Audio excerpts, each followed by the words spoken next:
Hi viewers, இன்றைக்கி வந்து வெயில் நல்லா அடிக்கிற வெயிலுக்கு ஒரு சூப்பரான ஒரு ஜூஸ் செய்யலாங்க. அது வந்து ஜிகர்தண்டா, மதுரை ஜிகர்தண்டா. நம்ம வீட்டிலே செய்கிறது நல்ல டேஸ்ட்டாகவும் இருக்கும்.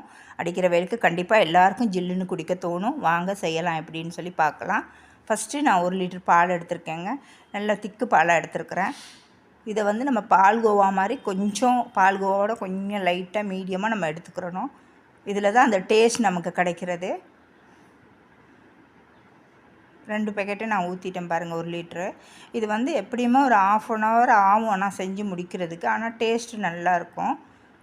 இப்போ நம்ம இது கடையில் போய் ஒரு கிளாஸ் வாங்கி குடித்தாலே 80 ரூபா 90 ரூபா வரும். இது நமக்கு கம்மியான ரேட்டில் எல்லோரும் வீட்டில் ஒரு 4-5 பேர் குடிக்கலாம். இப்போ இதில் வந்து ஒரு 6 ஸ்பூன் சுகர் போட்டிருக்கேங்க.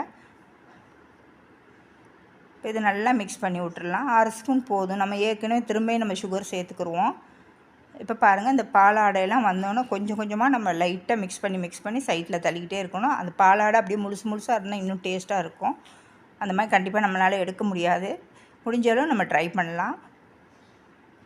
இப்போ பாருங்கள், ஓரளவு திக்காக வந்துருச்சு. இப்போ இது ஒரு 5 நிமிஷத்தில் நம்ம இதை எடுத்துடலாம். சரியாக இது 25 நிமிஷம் எனக்கு ஆச்சு. அதுவும் நான் ஃபாஸ்ட்டில் வச்சு பக்கத்துலேயே இருந்தனால, நம்ம சிம்மில் வச்சோம்னா இன்னும் கொஞ்சம் டைம் எடுக்கும். இப்போ இதை நம்ம கொஞ்சம் ஆஃப் பண்ணிடலாம். ஆஃப் பண்ணால் இன்னும் கொஞ்சத்தில் இது கட்டி ஆயிரும். இந்த இதில் நம்ம எடுத்துக்கலாங்க. இப்போ பார்த்தீங்கன்னா நான் 1 லிட்டர் பால் ஊற்றிருக்கேன். எவ்வளோ கம்மியாக இருக்குது பாருங்கள். இது வந்து நம்ம கேரமல் சுகர் பண்ணணும். நம்ம கடையிலலாம் போய் சாப்பிட்டோம்னா அந்த ஒரு கலர் கிடைக்கும் பார்த்திங்களா, அதுக்கு தான் இது. இதில் வந்து நமக்கு தேவையான அளவு நம்ம சுகர் சேர்த்துக்கலாம். இப்போ நான் 1 லிட்டருக்கு பால் வந்து 1/2 லிட்டர் பாலுக்கு நான் காய்ச்சி வச்சுருக்கிறேன். அதையும் இதில் சேர்த்துக்கிறணும். இப்போ பார்த்திங்கன்னா 3 ஸ்பூன் நான் போட்டிருக்கேன். உங்களுக்கு கொஞ்சம் ஸ்வீட் ஜாஸ்தியாக வேணும் அப்படின்னா இன்னும் கொஞ்சம் சேர்த்துக்கலாம். என்னென்னா நம்ம ஐஸ்கிரீம் இதில் சேர்க்குறனால கண்டிப்பாக நமக்கு ஸ்வீட் கரெக்டாக இருக்கும். இப்போ பார்த்திங்கன்னா அந்த கலர் நல்லா வந்துருச்சு. அது நல்லா மிக்ஸ் பண்ணி விட்டுட்டு நம்ம அந்த காய்ச்சி வச்சுருக்கோம் பால் பார்த்திங்கன்னா, இதுக்கு வந்து நம்ம ஸ்ட்ரெயிட்டாக பச்சை பால் ஊற்றக்கூடாது. நல்லா காய்ச்சி வச்சுருக்கணும் அந்த பால். அதை தான் இதில் நம்ம சேர்த்துக்கிறணும். இப்போ பாருங்கள், நான் ஊற்றுறேன். இது வந்து நம்ம ஊற்றுனோட பயப்படாதீங்க, கட்டியாகுதுன்னு சொல்லி. கண்டிப்பாக இது கரைஞ்சிரும். கொஞ்ச நேரத்தில் கரைஞ்சிரும். அது நம்ம நல்லா ஹீட்டாக இருக்கும்போது நம்ம ஊற்றுறனால அந்த மாதிரி இருக்குது. ஒரு 10 நிமிஷத்தில் இது நல்லா கரைஞ்சிரும். நீங்கள் அப்படியே நல்லா பால் கொதிச்சோன்னு நீங்கள் ஆஃப் பண்ணி அதே ஹீட்டில் வச்சுருந்தீங்கன்னா கூட கரைஞ்சிரும். இப்போ பாருங்கள், நல்லா கரைஞ்சிருச்சு. இதை வந்து நல்லா ஆறணுன்னா நம்ம கொஞ்சம் நேரம் ஃப்ரிட்ஜில் வச்சிடணும்.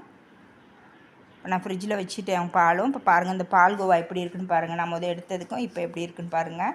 இந்த அளவுக்கு திக்னஸ் இருந்தால் போதும். இதோடு நம்ம திக்னஸாக இருந்தால் ரொம்ப கஷ்டமாக இருக்கும். இது வந்துங்க பாதாம் பிசில் எல்லா கடையிலையும் கிடைக்கும். ஒரு பெரிய பெரிய கடையில், சின்ன குட்டி கடைகளில் கிடைக்காது.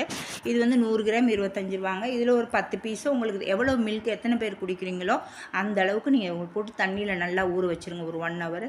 இப்போ பார்த்தீங்கன்னா நான் ஊற வச்சது தான் அதை நான் எடுத்து போட்டிருக்கேன். நல்லா பஞ்சு மாதிரி ஊறி வந்திருக்கும் முதன்னு.